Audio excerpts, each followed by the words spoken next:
Welcome to Into the Night. I'm Nari, your guide on today's excursion down a twisted path. Be careful not to get lost. Be it dark or light, it's easy to lose your way. Are you ready? Then let's begin.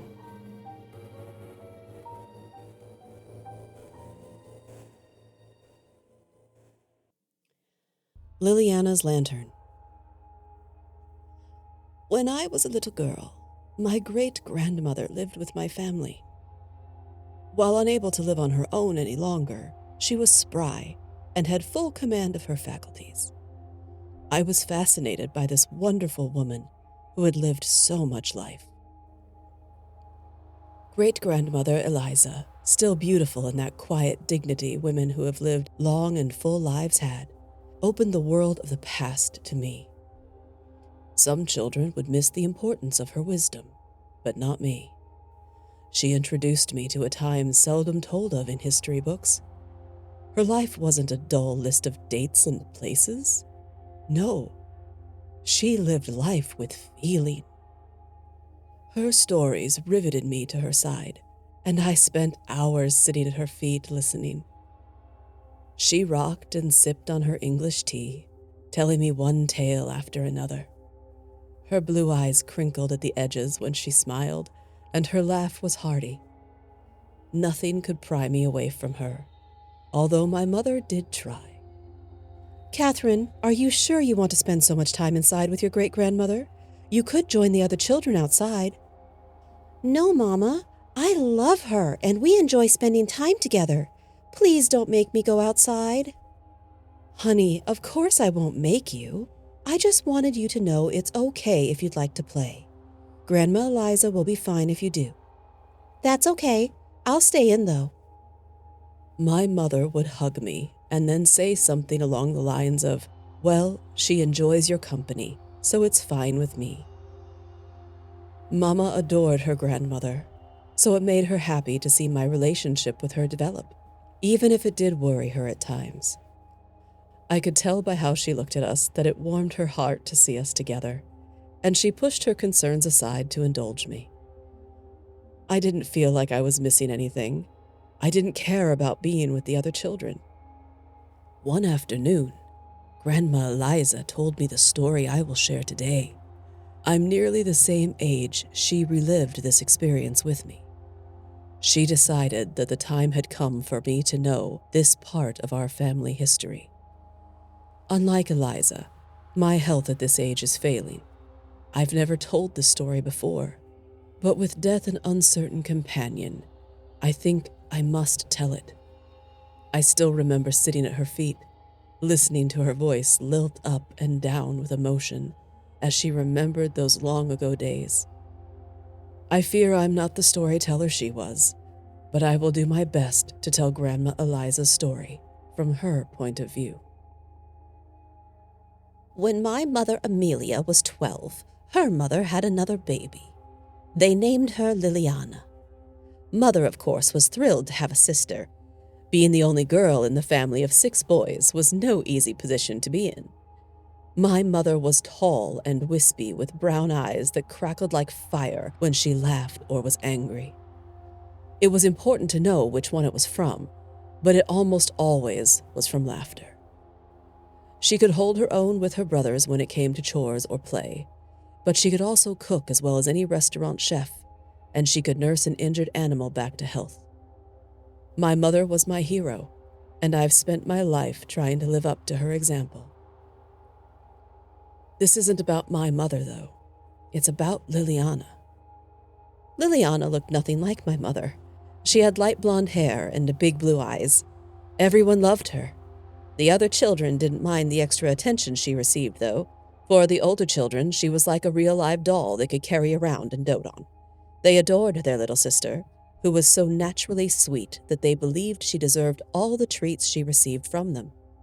Liliana became a matter of pride for the entire family.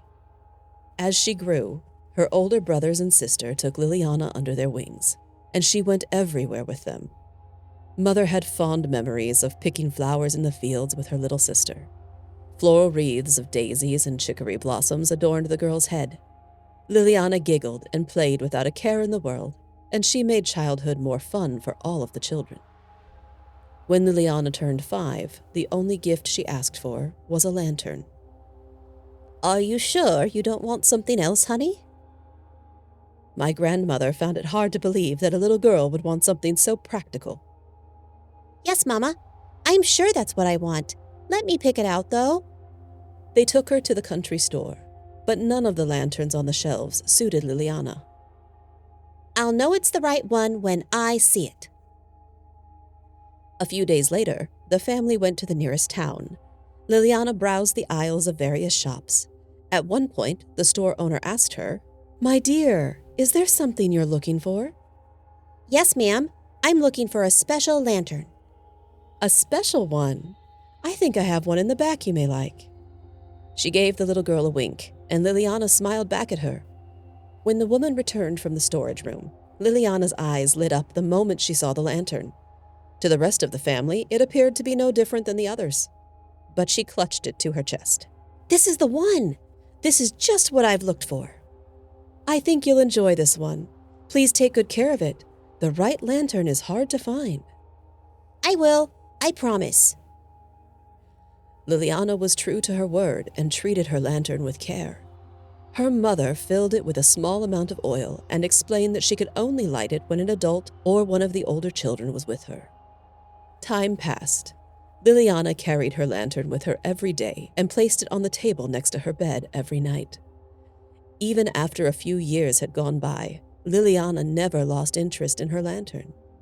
My mother and her brothers accepted it as a quirk and went on with their lives.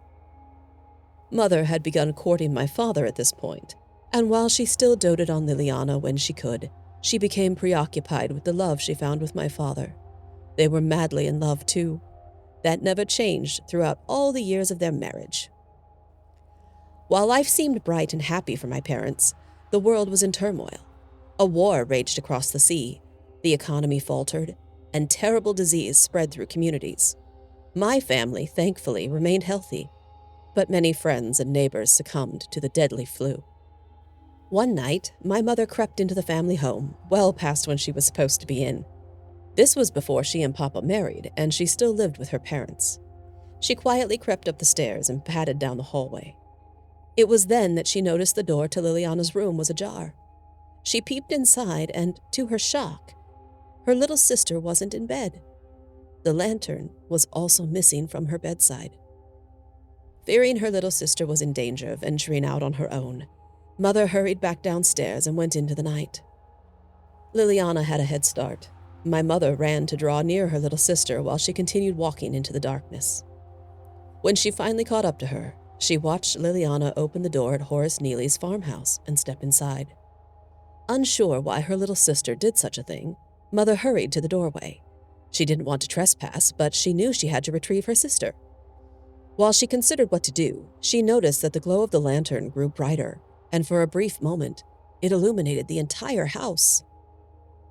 Mother stepped inside and sucked in her breath when she watched Liliana emerge from the downstairs bedroom. "Liliana, what are you doing here?" Her sister looked at her, and the little girl's eyes narrowed. "Oh, sister, you should never have followed me while I work." Eliza glanced at her lantern and smiled. "Liliana, there's no flame. The wick isn't burning. Why does it glow? What do you mean you're at work? I must get you home and into bed." "Do not interfere with me, Amelia. I collect my own light for my lantern. It is, after all, a special lantern." "What do you mean?" "I'll give you some names, and I'll see if you can figure it out."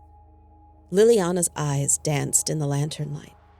"Agnes Hambleton, Ellis Magruder, the Sanderson twins.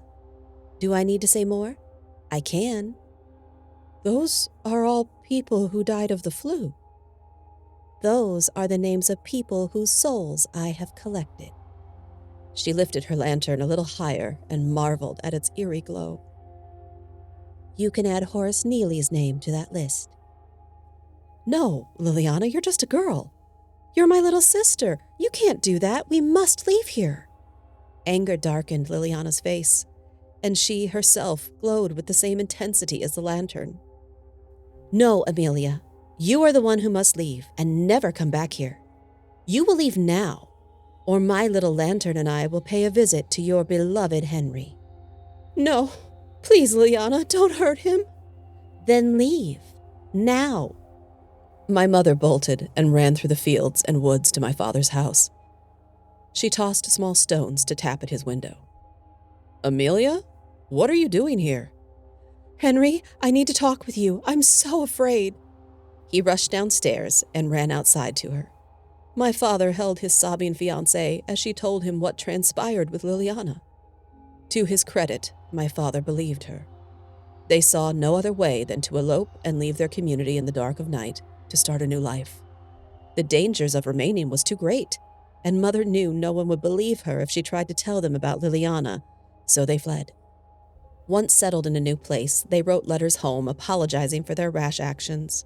Their families assumed my mother was pregnant and that they fled to avoid the shame. My parents never returned home, but they wrote frequently.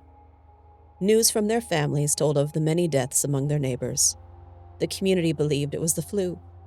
My mother and father knew better.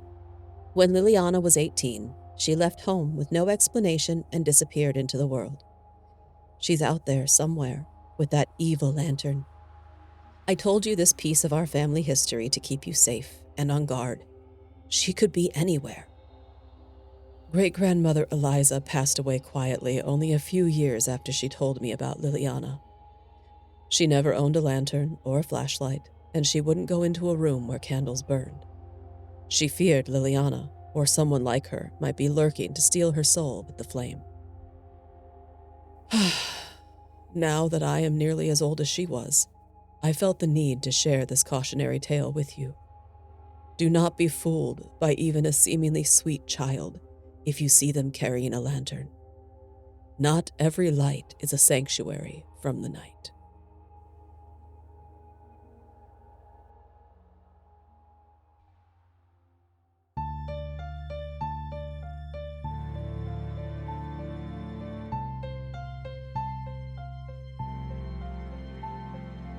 Thank you for joining me for this episode of the Into the Night Anthology podcast, written by Caroline Giammanco, narrated by Nari, theme music by Nico Rodriguez. You can find our links in the show notes. Into the Night is on your favorite podcatcher, so make sure to like, subscribe, and leave a 5-star review to help other excursionists to join us. I'll see you next time, and remember, whether in the shadows or in the daylight, all twisted paths lead you into the night.